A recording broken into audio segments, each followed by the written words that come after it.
Fətəli xan Xoyski küçəsi Gənclik Molun qarşısındayıq. Sıxlıq halları bu ərazi üçün yad deyil.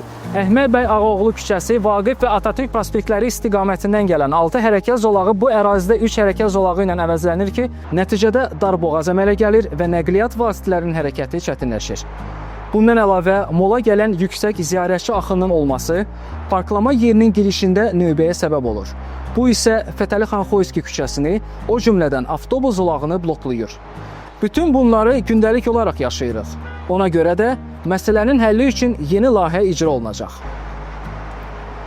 Molun giriş hissəsində drop-off məntəqəsinin yaradılması, həmçinin parklama yerinin giriş hissəsində olan geriyə dönmə yerinin təkmilləşdirilməsi,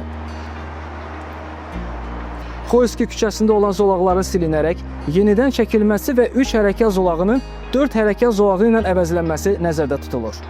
Bununla da molun giriş hissəsində sıxlığın azaldılması, sıxlıq olsa belə bunun əsas yola minimum təsirinə, avtomobil və ictimai nəqliyyatın fasiləsiz olaraq hərəkətinin təmin edilməsi baş tutacaq. Bütün tənzimləmələr mütəxəssislərimiz tərəfindən hesablanıb və təhlil olunub. Sizin daha rahat hərəkət etməyiniz üçün nəzərdə tutulub. Azərbaycan Yerüstü Nəqliyyat Agentliyi daima xidmətinizdədir.